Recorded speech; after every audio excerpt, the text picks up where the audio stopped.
Welcome to Fearless Females, where ambition meets resilience. Meet your guide, Lori Jones, president of Fidelis Wealth Advisors. Join her and remarkable women executives as they uncover the triumphs and transformative moments shaping extraordinary careers. Ready to be fearless? Let the journey begin. Good morning and welcome back to Fearless Females. Thanks so much for tuning in this morning. Today we are chatting with Mary. And I think my favorite thing about my conversation with Mary is she was talking about raising her hand and figuring it out. She said she's given an assignment and she's like, well, I don't know how to do it yet, but I'm sure I can figure this out. And I love that attitude of, you know what? I'm smart enough. I'm on top of it. I got this. I can do this. And that's the thing I love the most about Mary. And you're going to love her conversation. So let's get started. So we're here with Mary Gaul today. She is a speaker, author, and business coach for Success Magnified. I'm so excited that we get to have a conversation with her today. I think that as far as our audience goes, we're a bunch of younger women kind of on the beginning of their journey. And I really think that not only your story can help inspire Mary, but I'm thinking the work that you do is actually quite inspiring and very useful to them. So thank you so much for joining us today. You're welcome. Thank you for having me. I love being a podcast guest. So thank you for having a podcast and then getting the information out there. There's so many ways that we can share our knowledge, and I just appreciate people who have a platform for me to be able to come and share some of my knowledge. Yeah, it's great. It's nice to get that synergy and have so many women just kind of building and growing and helping those that are in their circle. It's inspiring for me to listen to that. So thank you for being willing. So my first question, Mary, is always the same. I'm a reader. I love reading. I love reading everything. And my book on the side of my bedstand has actually gotten larger since I started this podcast because I've got like 20 other suggestions that are great. What's your favorite book? Oh gosh, it changes all the time, but I love to read as well. I'm an Audible listener, so I listen to books most of the time. And I'm in a book club, so I'm constantly getting exposed to new things. I used to say my favorite book was the Outlander series. So I love by Diana Gabaldon, not how to say her last name, but I love that series. I've reread all the books a couple of times. I own them all. I've listened to them all. I just love the storytelling in that. But there's been a couple of other books that have really impacted me recently in the last few years. And one I just saw they made into a Netflix series. It's called We Are the Lucky Ones. Really amazing story. Historical fiction, but based on a true story of a family of Jewish immigrants who, or they weren't immigrants, but they get separated during the Holocaust and then come back together and go on to live normal lives. And one of the granddaughters kind of discovered this thread and what happened to all of them during the Holocaust. And it was just such a well-told story. And then storytelling wise, we just read one for book club called Once Upon a River by Diana Setterfield. Amazing storytelling, like the metaphors and the visual imagery and the way they weave storytelling into the story and different levels of storytelling. It was just so well written. I really, really enjoyed that one too. So I love historical fiction, but I also like some crime dramas and I love all those kind of things in there. But characters that really capture you, that you find yourself thinking about the characters, like, I wonder what that character's doing right now or what they would be doing in this situation, right? That's what the Outlander series was for me. So I was like, I wonder what Jamie and Claire are up to right now, right? So I love that. I love when an author makes their characters so real that you really do think they're somewhere doing something right now. Yeah. So, well, that's great. I love the idea of fiction too, because when I have a free minute, or when I'm on vacation or something like that, I love to grab a book, but I have a hard time picking up ones that I'm not sure I'll like. So I'm grateful for all these suggestions. So something easy and good and fun to read. Yes. So tell me a little bit about your journey, Mary. How did you get where you are today? Kind of what do you do? What led you to this point where you're at? Yeah, I am very blessed to get to do what I absolutely love every day, right? And unfortunately, not everybody has the ability to say that. I'm in my mid-50s. I'm 56, and worked, from the time I had a lawn mowing business with my younger sister when we were 12, and then worked in the fields. I grew up in Kansas, so we worked in the fields, and then babysat, so I worked for a long time, right? And then worked my way through high school and college, and then went to work full time in the corporate world, and had quite a journey. I was a travel agent for a while, which was fun, and then moved to Denver, to the big city, and found my way in a couple of different organizations, and really was able to grow my skill set by raising my hand. I know that's one of the questions we're going to get into later. What advice would you give to people? Raise your hand, take on new projects, because I always just had this curiosity, I had the ability to figure things out. So I was like, yeah, I'll take on that project. I'll figure it out. I don't know how to do it yet, but I can figure it out. And that really led me some really fun places in the corporate world. And then when I left the corporate world, I have 2 daughters who are 24 and 27.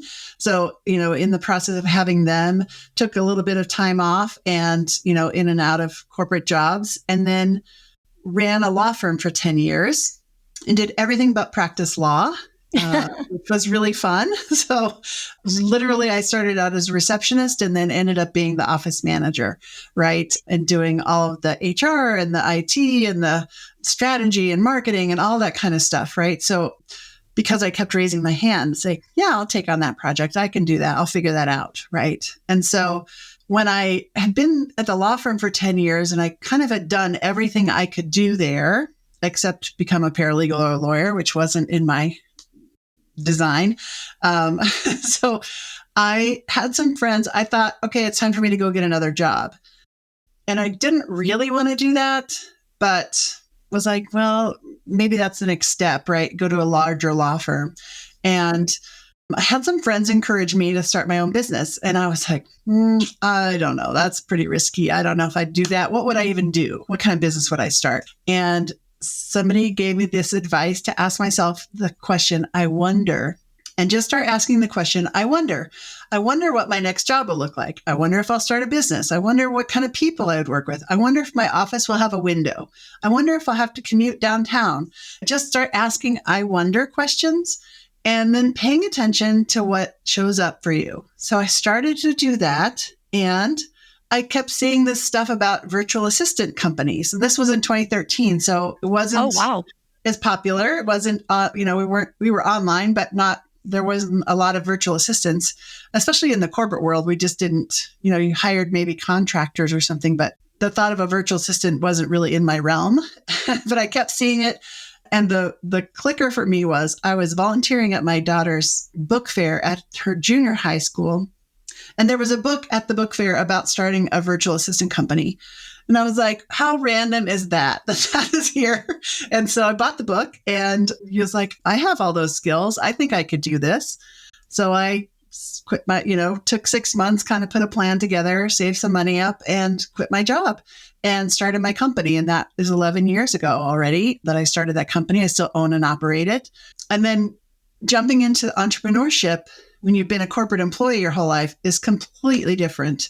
There's so much you have to learn as a business owner. Within about 6 or 8 months, I got to capacity. I was like, I can't take on another client. I'm working way more than I did in my full-time job. This is way more work, right? This is not what I signed up for. And I realized I needed some help. Even though I had done these services and I was doing these services for other people, I couldn't apply them to my own business, right? You can't see the forest for the trees kind of thing. So I hired a business coach and joined a peer advisory board and started taking workshops and courses to educate myself as an entrepreneur and really find that support community there. And that made all the difference. And within about a year, I had remodeled my VA business, which is called The Gift of Time. I hired on contractors, was able to keep taking on clients and repackage how we service those clients.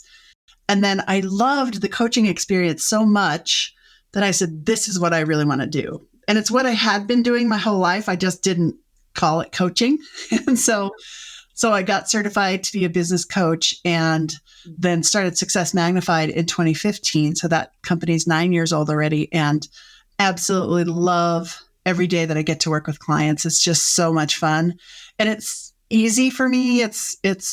I can have 5 completely different conversations about somebody's business with each client, right? But it's just easy for me. It just flows. I love it and I'm good at it. So that's kind of a long story to tell you how I get to where I am today. So yeah, that's a lot of different things. Did you go to school for did you get a degree in? I went to school to become a travel agent, and that's what I did for about a year.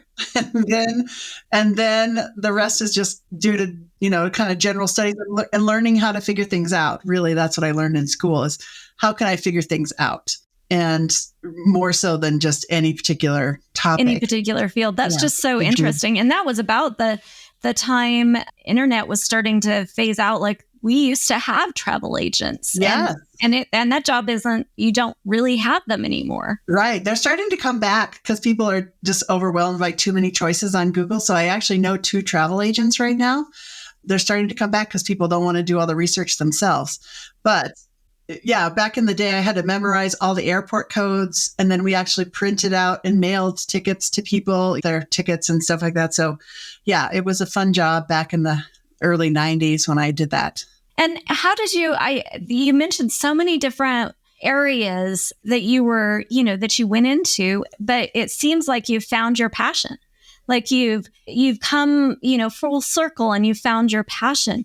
How did that work for you? Like I would maybe get distracted at the law firm era, and I'd be like, oh, this is what I'm supposed to do for the rest of my life. Like, how did you keep fluid and open to new ideas? I think it does just I get bored easily. So if I'm doing the same thing over and over, I start to get a little bored and I'll start looking around like, I remember when I started at the law firm, my girls were both young, preschool age or staying at home. And so I was working just a couple days a week when I started there. And I went to work as the front desk receptionist, and I was like, okay, I was looking at their website and I said, did you guys realize that there's a couple of broken links and there's some typos on this page? And, I just was reading through the website to familiarize myself with the law firm.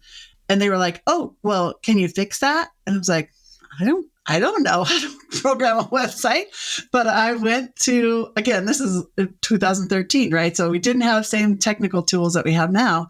But I said, let me find out about it, right? So I found a class in HTML programming, took the class online, and was able to learn some basic programming skills so I could log in and fix the back end of their website, right? So it's just a matter of, I've always just had that ability to look around and see a problem and say, I think I can fix that.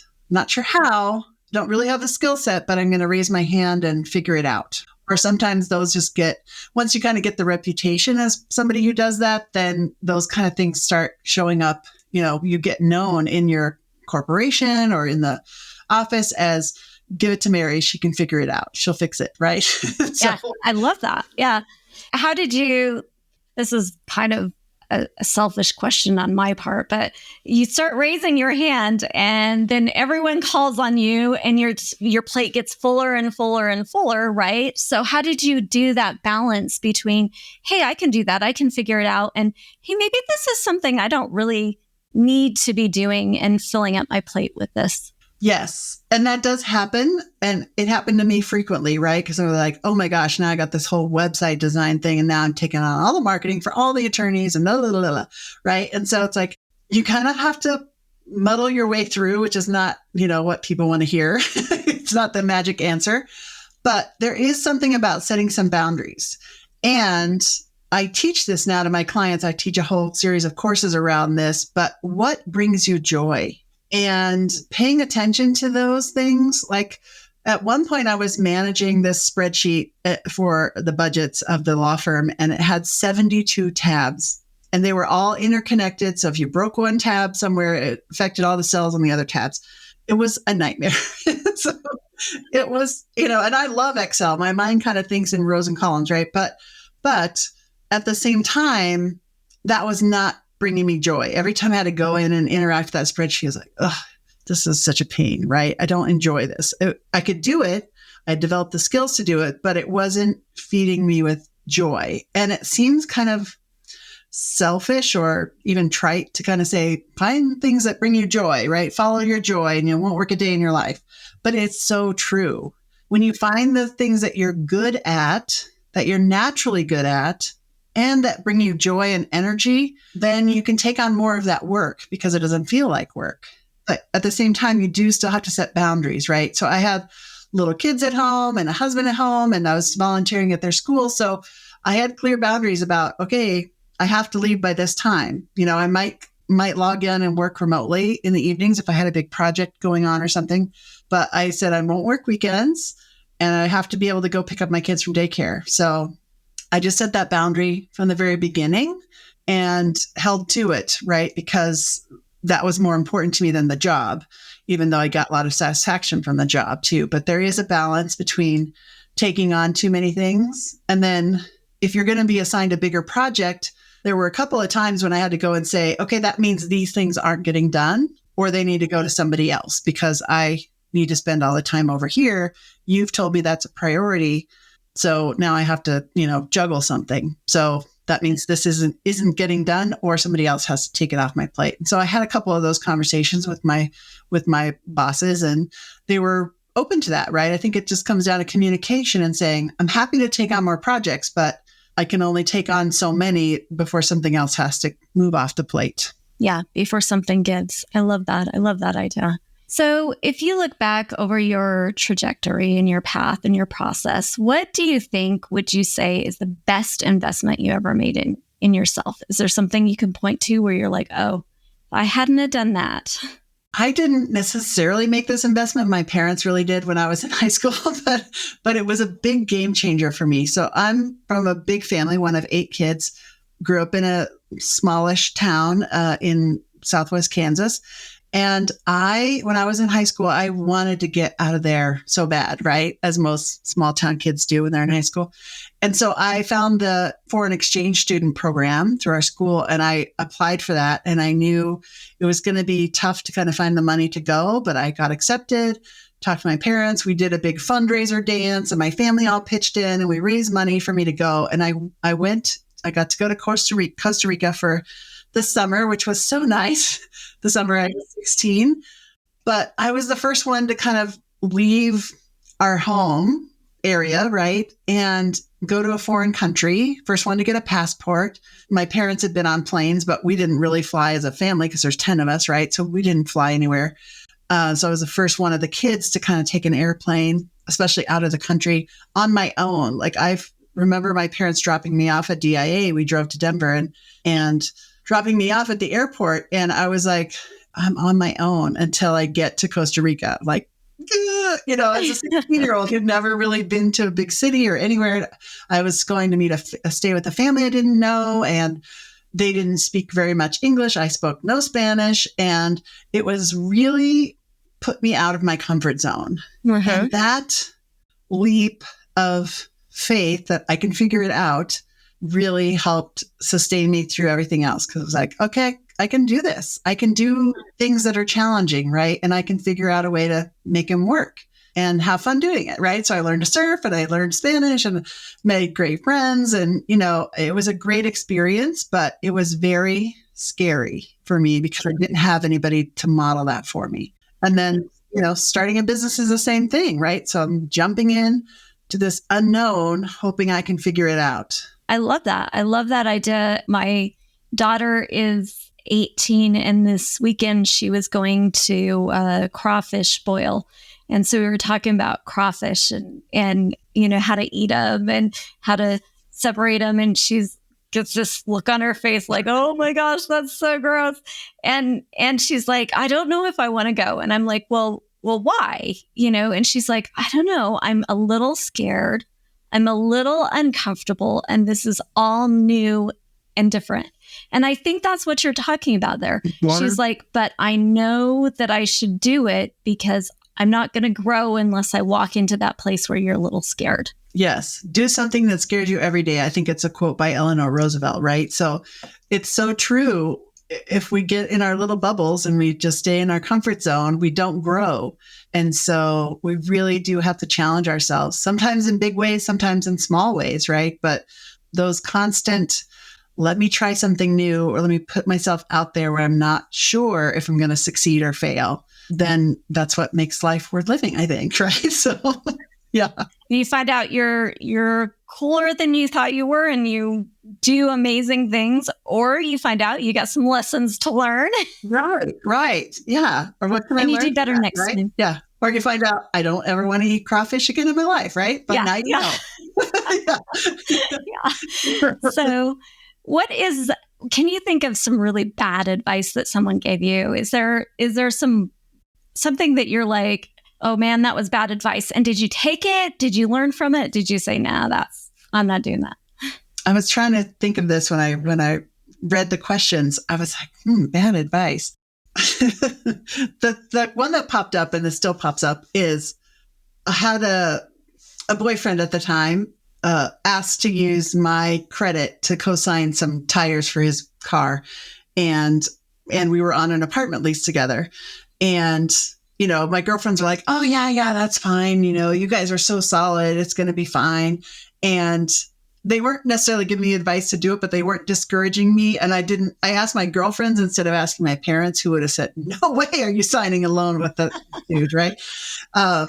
So I did. And then we broke up, and I moved out of the apartment. He stayed on the lease, trashed the apartment. It was, of course, had my name on it.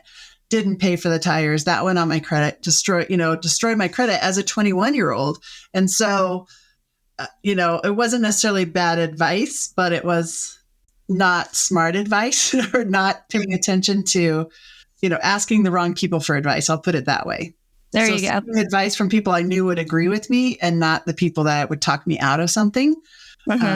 So I think that's where, if I've gotten advice in the past, it's because I know what I should do, but I'm seeking advice or confirmation from people that are just going to agree with me and not give me the total truth that I need to hear, which is hard, right? Because we just want to make the decision that we want to make. Mary, I really love that concept. I mean, it's applicable in so many different places in your life, that if you want a yes answer, you go to people that will give you a yes answer. But if you want hard truth, I'm sitting here thinking, ask your financial advisor. She would have told you not to do that. At 21, I didn't have one, but yeah. I know. That sort of, I like that you brought that up, that there's people, if you just want a yes answer, it may not take you to that place where you can grow. Yes. Great way to say that. Yeah. And in this day of social media, and, we all do kind of have our bubbles of our friends that think alike, and, we're surrounded by people who think the same way, and we hear the news that thinks the same way, and we see the social media that thinks the same way. We're being served up these things that make us feel comfortable and part of the tribe, right? But it's hard to find somebody with a differing opinion then, right? That can give you that honest feedback. And so I think that's a really important thing to think of as well, is who are my people that might think a little bit differently than I do, and what would their opinion be on this, right? And am I brave enough to go and ask them for their opinion? Yeah, and step out of your comfort zone to do that.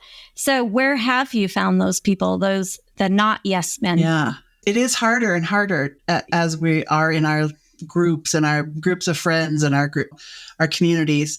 But I do challenge myself to have those conversations. So I invite people I love to entertain. And so I have people over for dinner.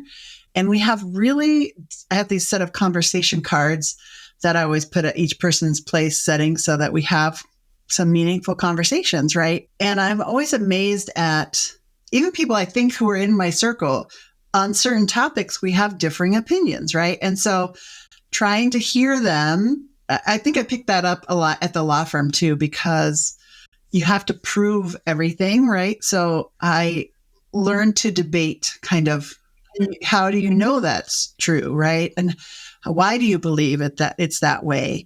And so I've learned to have those kind of conversations where we can be diplomatic. I'm not trying to convert you. You don't try to convert me. I'm just curious to know why you think that way, or what formed that opinion, or where did you get that piece of information?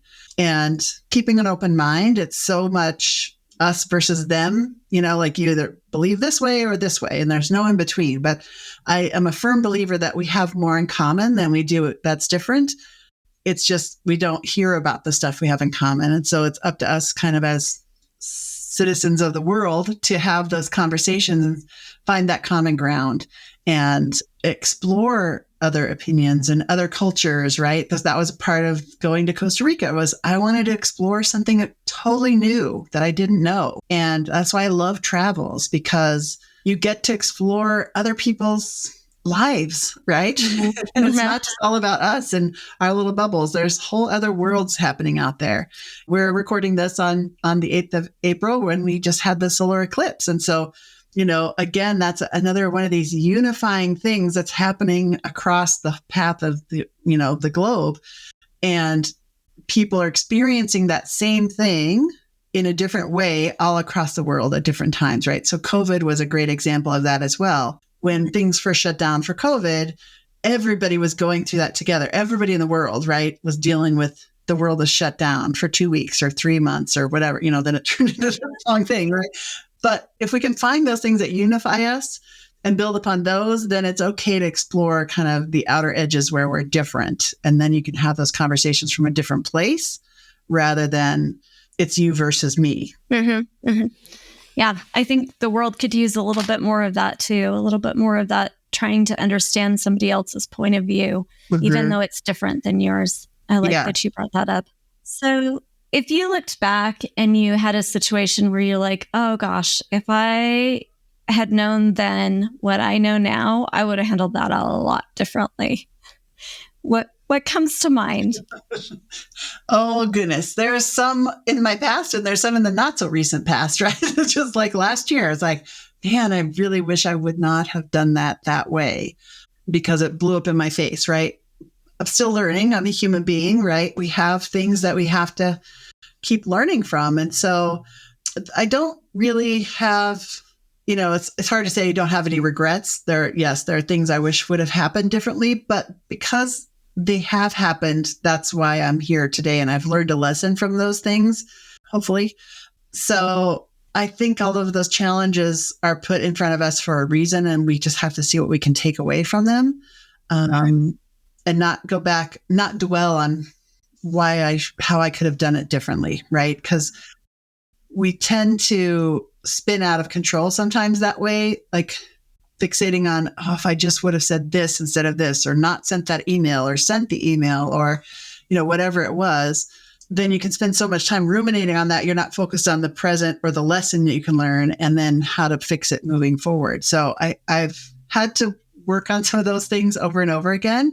And I'll catch myself kind of going down the same path. And it's like, okay, remember what happened last time. Let's take a 24-hour period before you send that email off to the client, right? With your response, or let's sleep on it before you make that phone call and have that conversation with the sibling or something like that, right? So I'm trying to learn those lessons. Don't always happen. Sometimes you just react, right? And things, and then you have to deal with the consequences of that. So I have learned to take responsibility for my part when I do those mix-ups or whatever they are, those lessons that we have to learn. And then really just say, okay, that happened. I'm going to feel bad about it for a while. And then I have to move on, right? What can I learn? And then how can I move on? So yeah, but I had a situation where I lost a client, a really dear, really wonderful client, because I gave some feedback that I probably should have slept 24 hours on before giving the feedback, and I didn't. And it cost me that relationship with that client, right? And so I mourned that for a long time because I was like, I really, really loved working with this person. And I just had to chalk it up to, I'm human. I got triggered. They got triggered. We both said things we shouldn't have said, and it ended badly. And that's what I can deal with. So those are the facts, right? So moving on, how can I avoid that in the future?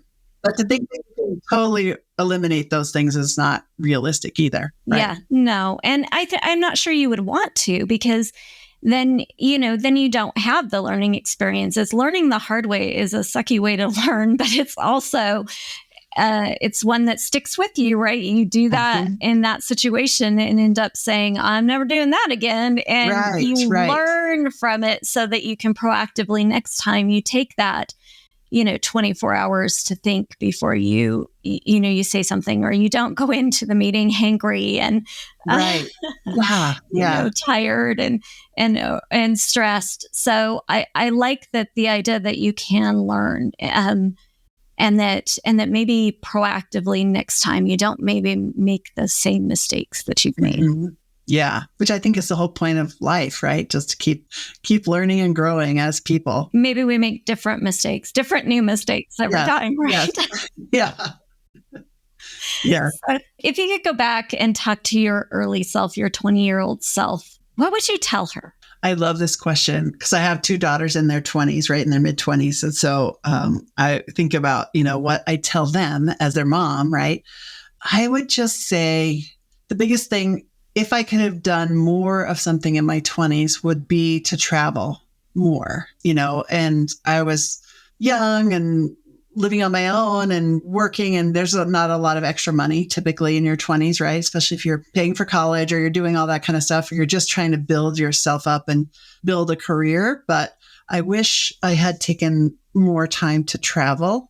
And my daughters are kind of in that same boat. They're like, my daughter graduated college, and then she started working for a job the same month that she graduated college, and she bought a townhouse, which is great. But at the same time, she's like, I wish I would have taken some time off in between college and starting up my first real job to just go and travel, right? Because now it's harder because you're in a real job and you only have so much vacation time, and so you're building this career set, but at the same time, you want to go and explore. There's a great book called The Defining Decade, and I can't remember what the name the lady is.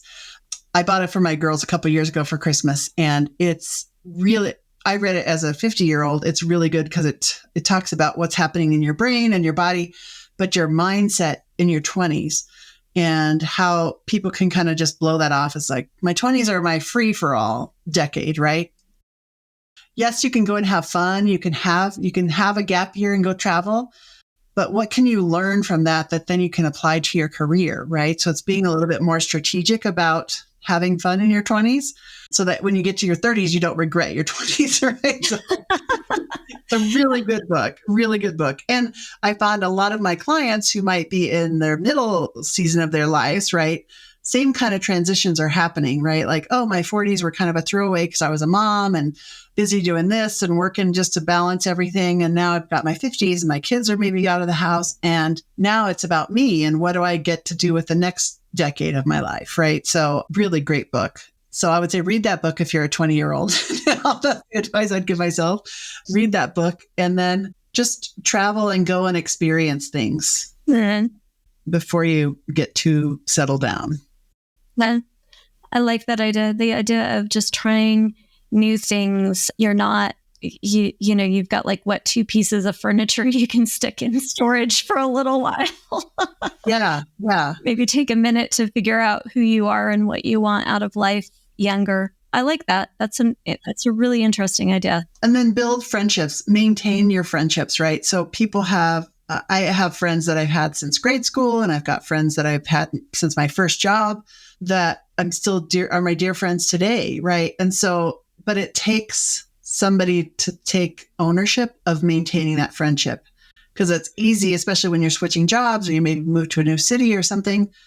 It's a little easier today with technology to stay in touch with people, but you really have to be intentional. Like, I want to make sure I'm staying in touch with this person and maintaining our level of friendship, even though they're in another city or whatever that is. So that would be my other piece of advice, is really pick your core group of friends and then maintain those friendships, because they'll serve you throughout your whole life. Yeah, I like that. I have friends that I've been friends with since high school, and I'm not even going to tell you how long ago that was, but yeah.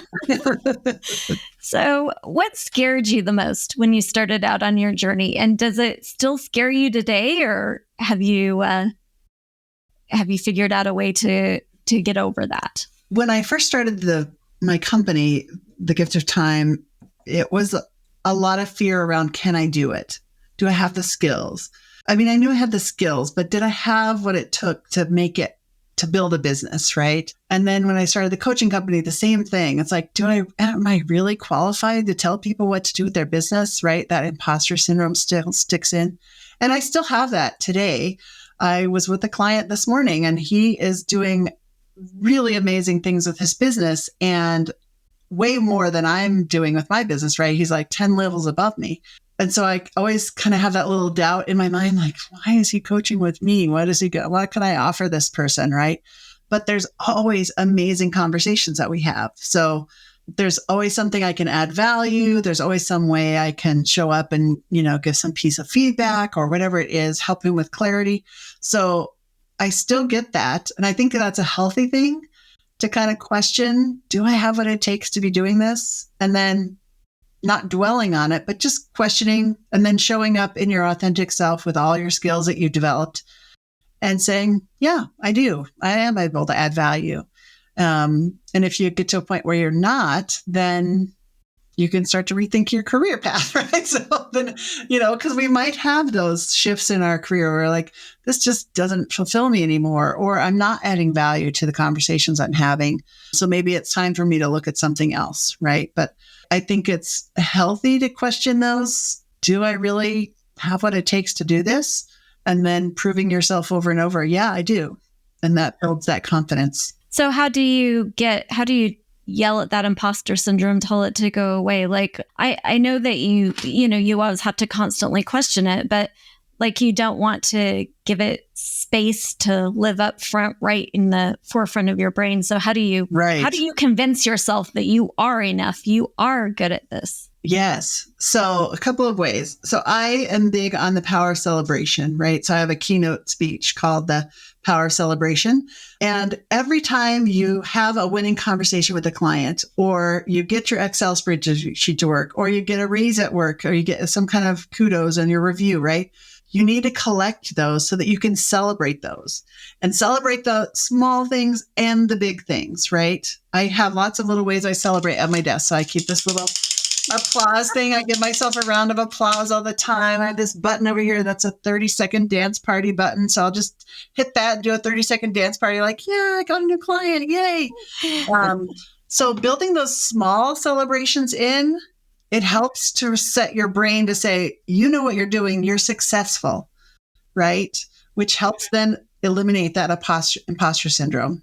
So celebrating all those little wins throughout your day is one thing. And then the second thing is creating what I call like a brag book or a fun book or something like that. So if you have your own business and you get thank you notes from clients or things like that, put them all in one place. I have mine in this bright orange box that's on my bookshelf over here. And so every once in a while, I'll just go open up the box and pull out 2 or 3 cards from clients that remind me of how impactful I was for them. And I have an email folder with the same kind of things.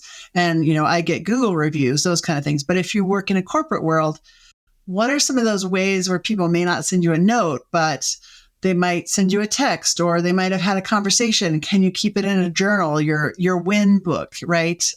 There's an app you can use called Winstreak, STREAK, and it asks you for 3 wins every night or once a day, right? You put in the wins for the day, and then you build a streak. How many days can you put a win in there, right? And I used that for many months just to try and keep myself motivated. Like, what was a win? What was something I can celebrate? And just the fact that you have to stop and think about that and find something to celebrate really does help shift that mind. Like, oh, I did something. I accomplished something today. And that gives me confidence, which that confidence then helps to stamp out the imposter syndrome, right? So all of those little things help create that mindset that we need to keep going. I like that. I like that idea. I spoke with someone who was talking about a gratitude journal, and it kind of seems a little bit, at least it links up and is somewhat from the same place. But I like the idea of like wins to help build your confidence and show that you are enough. That's great, Mary. Thank you for sharing that with us. And we all need those reminders, right? So sometimes it's being brave enough to ask somebody for some feedback, right? Or, I think you can see these flowers over here, these yellow flowers. So they were put on my porch by a client of mine this last week. And she's like, you can plant these outside, but I wanted you to have them right now. So I love those kind of things. And she wrote a little note, and I put, about what impact I'd made for her, and put that in my, my orange box. So it's now my sunshine box, or whatever you want to call it. Right. So those things are important, especially because you are going to have those down days. You're going to have those days as an entrepreneur or as an employee where you're just like, I am over it. I just want to run away. I want to be done, and I don't want to do it anymore. Right. And so those are the days when you need to pull out that box, spend 5 or 10 minutes going through, reading some positive affirmations, positive things about yourself, and then throw yourself a 30-second dance party and move on. Right. So. Yeah. I love it. I love it. So throughout your journey, have you ran into anything or faced any unique challenges because you were a woman? I know that my sister talks a little bit about nurse pumping for her baby in the middle of a bathroom or something like that, because there wasn't any. Did you run into anything that you found that was challenging because of your gender? Yes. Yes. I remember at the law firm, and they had won a big case, and I was out the day that they got the final word. And when we won a big case, typically we would, because they take months and sometimes years, right, before we'd settle one of these. And so the case came back. We won a big case, and it was big for the firm and big for the attorneys and the client and everything. And I was gone the day they got the word, and they went to celebrate. So it was on a Friday. So I come back on Monday, and I'm like, oh, congratulations. That's so great. And they're like, yeah, we took everybody to Hooters. And I was like, what? What? So I had a meeting with the partners, and I was like, why would you do that? No, that's not appropriate. So they're like, oh, but they have great wings and pickles and blah, blah, blah. And I was like, no, that's not appropriate. Right. And so I was like, I'm going to pull my mom finger out and scold you guys who are 20, 30 years my seniors. Right. But I was like, no, that's not appropriate. We can't go there for celebrations, right? So with the office and invite it was just all the guys. I guess that's okay. But it was guys and girls and, everybody. I was like, that's just not appropriate. Right. So just little things like that where I've had to kind of pull my mom hat and say, really, this is not right. We're not going to do this again. Right. So, and I had to have the conversation with somebody about, he had a daughter, and I was like, how would you feel if your daughter's boss said, we're going to go to Hooters for lunch? Would you think that would be appropriate for him to invite her to Hooters? And he was like, well, no. And I was like, well, see, so, so sometimes it just takes a little different perspective of reminding them that, okay, that was probably not a smart decision to make, but. Yeah. I was just going to say, and I like that you're like, you didn't make a big deal of it. You didn't make it into a huge thing, but you're like, hey, yeah, no, raise my hand. This isn't okay. And then some of them didn't even think about it. Right. They didn't. They were just like, hey, there's one right down the street. Let's go have some wings and celebrate, right? And get cocktails. So yeah, those kind of things. And then just, many times am I being treated differently because I'm a woman, or am I being talked down to? That was the thing I found sometimes more condescending with male bosses, is them having to mansplain things or, that kind of stuff. And so you just like, okay, yes, I get it. Right. And know when it's okay to say something, when you feel you do need to say something, and then when it's okay to let things slide. Right. So, you kind of have to use your internal compass for that. And that's another piece of advice I'd give to a 20-year-old, or I try to teach that to my kids too, is really listening to your internal voices, right? That gut feeling, that instinct, your intuition is telling you to do this or not do this, or be wary of this situation, right? That's so important to hone that skill and listen to it and not ignore it. Because it's there for a reason. And so that can apply in these kind of situations too. If somebody's doing something inappropriate, you definitely want to address that with whoever you can in your company. And then, there's all kinds of just the statistics, right, where women still only make 84 cents per dollar, or 87% cents per dollar.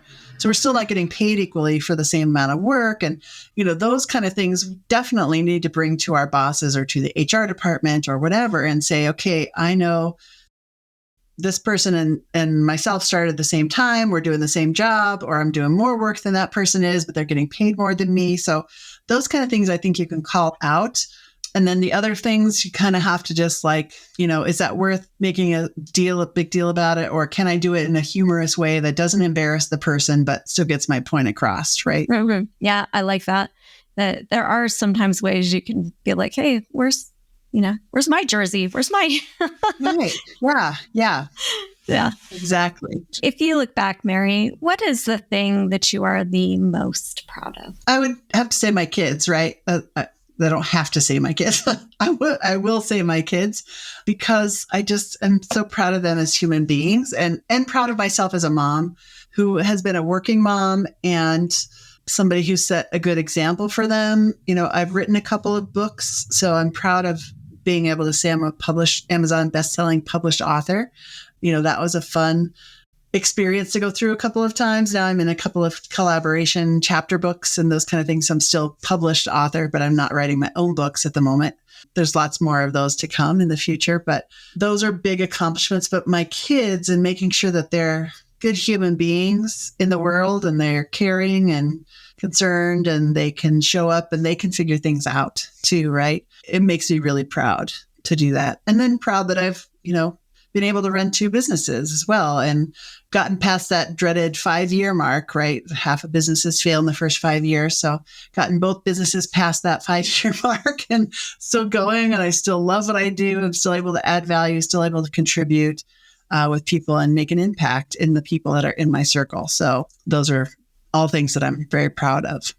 Yeah. Well, that's great. It's interesting. Thank you so much for sharing your journey with us and just some of the things that you learned along the way. You could tell I was super interested and wanted to delve a little bit deeper. So if we have listeners that might not know where to find you, where would I tell them to look?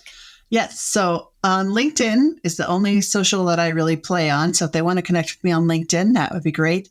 And then my website, if you go to my website, which is successmagnified.com, there's a link at the top of the page to book a 30-minute call with me. And so you can hop on my calendar and we can have a chat about whatever's happening in your world. And there's also an events page. So if I have a workshop or something else coming up that you can attend, then you're welcome to come out and join us for any of those.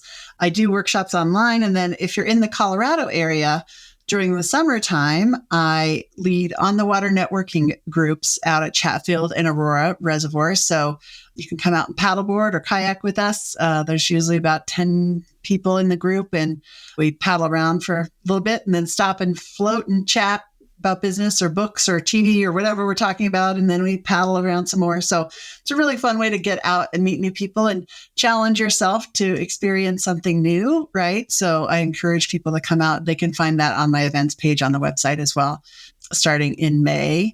Those dates will be posted for the summer of 2024. This will be our 8th season going out and paddleboarding on Friday morning. So hope perfect. Come and join us.